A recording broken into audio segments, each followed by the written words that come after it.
Hi guys and good afternoon creeps. Hi guys and creeps. Um just wanted to jump on here and say what's up y'all. Just wanted to give a little positive thoughts for today, just remember that, after you done came out of the eye of the storm, it might take a little while to heal up. And always remember that it does take time to heal. Like if you have some battle scars, battle wounds or something like that, give yourself time to heal. You know, your healing process after going through a rough time, the healing process, it takes time. It just takes time. Don't ever think that swallowing somebody's pills from a pharmaceutical company will make your pain go away. Never take a pill, because you feel like, or somebody talks you into taking a pill for, whatever you've been through. The only thing that heals battle wounds, battle scars, is time. Time heals all wounds. You don't need nothing. If you got a headache, take some Advil. But even that, keep that shit at a minimum. Keep that down to about 200 milligrams per day. Don't ever try not to take, don't ever over medicate.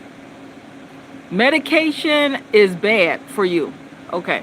If it's not grown from a plant, where it's literally a herb that's from a tree, or not a tree, a flower or something, or some type of plant, that you can verify that it came from this earth, it wasn't manufactured in a laboratory, wasn't scientifically experimented on lab rats or rabbits or chimpanzees or gorillas, or scientific experiments been done on a human body. You have to make sure that whatever you put in your body comes from nature. I don't believe in God, I don't believe in Satan. I believe in nature and whatever I can see. Okay. So, when you put something in your body, make sure that you can verify the source and that it actually traces back to a plant. If you're going to eat meat, you know what meat is, you know where it comes from. But the thing is that if you take a medicine, make sure it's a herb and not a pharmaceutical drug that's been manufactured in a laboratory. If it's from big pharmaceutical company, and it's chemicals and things that's been, manufactured by mad scientists or something, don't put anything in your body that you can't recognize. If you can't trace that motherfucking medication back to one plant or a few simple plants, then you ain't got time for it. You ain't got time to be swallowing somebody's pills that you might go to sleep and never wake back up. You'll be dead. Trying to swallow somebody's pills for your ailments. Okay. You gotta get a book. Don't rely on the internet, because the internet is playing us. A lot of stuff that used to be free educational tools, now all this stuff you got to pay for. I used to buy books on herbs and herbal medicines and alternative medicines. That's what it's called. When you're a herbalist and a naturopath, you have to study that. You have to go to school. Back in those old days, this is the early 90s, before the internet, I used to always be looking at herbs and what type of herbs could heal somebody. First time I almost died, I had got a UTI, a urinary tract infection. And I had went to this doctor. This is what made me start going into herbs and stuff. I went to this doctor for the UTI infection that I had. And what happened was, this man had given me something with, it's an antibiotic. And it had a antibiotic. It wasn't penicillin. It was something that had sulfa in it. Sulpha. Well, I had never had anything with sulfa in it before. and I ended up almost dying because it had damaged my liver very severely to the point where I had what they call jaundice. My eyes had turned, and you'll know if you got jaundice. If you got liver damage, severe liver damage, your eyes will turn yellow, your tongue will turn yellow, your hands will turn yellow. That means you got jaundice, and your whatever you took is destroying your liver. Okay, without a liver, you can't live. You'll die. So if you ever get jaundice, stop taking that medication immediately and drink a lot of water, because you are dying. Okay. They tell you go to an emergency room, go.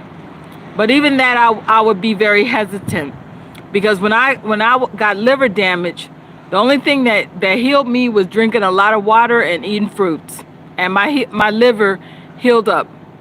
But I almost died. So from that day on, after I had went to the emergency room, I had to go, because I had called the doctor and explained what was happening to me. I was also experiencing shortness of breath.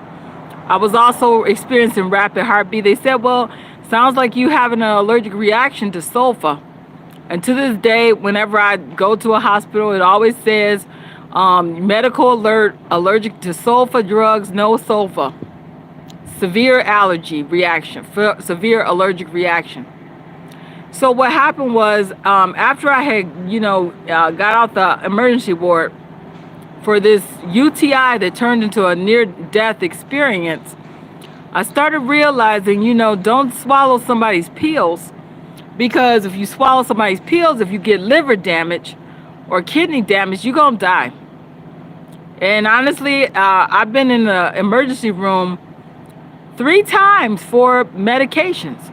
So me and my body, I tell anybody that's willing to listen, don't just swallow somebody's pills, because they could kill you with those things. And so what happened was, after I had got out the emergency room, I went to, back then they had a Borders books. I went there and I had got a book on homeopathy, naturopathy, alternative medicines. And I had a couple of books. Actually, I had about 3 natural remedies books. Now I sit there and I read those books. And I started learning about plants and herbalistic alternative medicines, and how you can use plants and stuff to heal your body. And whenever I would get sick, I would always look for a plant. And there's so many different plants that you can use to heal your body. So after that, I started realizing that if it ain't coming, and honestly, when I would use the plants, whenever I would get an ailment, if I used the plant, it would heal me with no side effects. And it would heal me perfectly, and it wouldn't kill me. It will always restore me back to life. That's why sometimes I go vegan, sometimes I'm not vegan. It just depends on what my body needs. You have to always listen to your body, and you will start to understand, when you have a more specialized diet, what to eat when you feel a certain kind of way, what not to eat when you feel a certain kind of way, what to eat when you're trying to heal yourself, what not to eat if you got damage in this area. You start learning. So if you just going around just like a Trisha Paytas, just eating nonstop, all kinds of greasy foods and filth all day, and being fat and bloated and big juggly boom and body, big ass head, I mean, of course, you're not going to know what's doing what if you're just going around eating and drive-through restaurants all day and just gorging on everything that you could possibly see. Of course, you're not going to be eating healthy, and I do eat junk food from time to time. I'm not perfect, but I try not to just go out and gorge on not that if I had the money, maybe I would. But honestly, my body don't want that, because that's not going to make me feel good.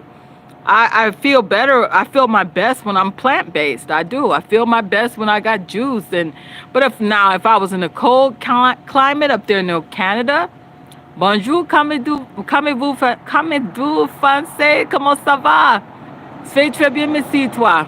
If I was up there in the Canadian region, hell yeah, I would be eating steaks all day, because it's cold as fuck up there. Get like 3 months of summer. Other than that, it's cold than a motherfucker. So what am I eating? I try to eat beef because it's going to make you hot.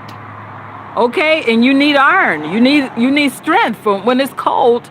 If you were vegan in the cold, your blood would turn into water. You would not have healthy blood cells. So you would need to eat some iron. I mean, you can't get it from a pill. You have to get it directly from the steak. Can't get it from cheeseburger. You need a prime steak. You need a prime steak, porterhouse, something with blood in it.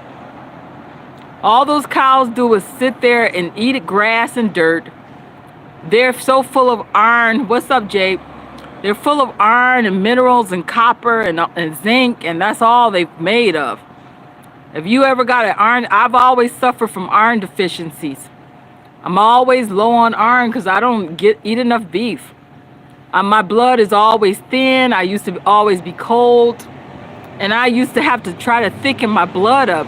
If you don't eat a lot of beef, your blood is thin and watery. You stay cold a lot. Stay tired a lot.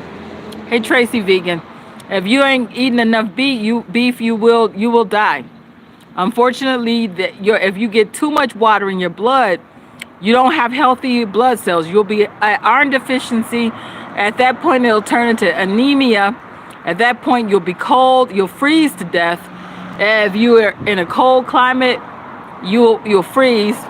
You might have to get your toes amputated. I knew so many motherfuckers that were on iron deficiencies, and they had to get their feet amputated, their toes amputated, because their blood didn't stay warm enough in the cold. Thank you, Tracy. She said me and Anderson make a cute couple. Oh my gosh, here we go. It's kind of early in the day, guys, for this Anderson mania. Okay, I could see it coming, please. Please, I could see it coming. Yeah, it's always pictures of me and Anderson. Tell Anderson I said hi, please. Just tell Anderson I said hi, Jade and Tracy and Yolanda. Tell Anderson I said hi. How's Anderson doing? How is Wyatt doing today? Jay, you've been a vegan for almost a decade and have no health issues? I just, I was trying to talk and people started wanting to talk about Anderson. If you look in the chat replay, you'll see it.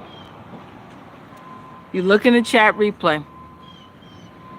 Tracy, not you. I didn't mean to say you. I think Jade and Anderson are friends. I think he's also friends with Yolanda. Jade and Anderson, they're in New York together, apparently. I know they're not fucking or anything like that. It's just that Jade got a crush on Anderson Cooper. Oh, Tracy, that's good. Tracy says she's a vegan since 2007 and she's loving it. Guys, I'm sitting out here waiting for my Lyft car. I don't know where my Lyft car is at. Jade is always talking about Anderson. Why must we talk about Anderson at this time of day? Why must we? Let me put my I need to put my gloves on, but I finally get my hands to normal, but they still look dark. But they look a hell of a lot better than what they used to look. Playing basketball with the fellas then damaged my skin so bad. Y'all ain't never seen me out there playing basketball. I like the little basketball courts, the miniature basketball court. I'm thinking of getting one for my backyard at home. Jay, how did you meet Anderson? Tell us the story about how did you meet Anderson Cooper. Jay, tell us how you met Anderson. Tracy Vegan says she thinks that me and Anderson make a cute couple and she hopes that everything is going well between us. Look, I love Anderson and Anderson loves me. Everybody can tell that Anderson is extremely infatuated with me. He don't like to admit it. He will never admit it to nobody. Maybe he will one day. My driver is here, guys. Okay, so live fiercely, love viciously, and remember, atheism is unstoppable. Bye, guys. I miss my baby Ash. She used to say that so cute. So anyway, bye, guys. My driver is here. See ya.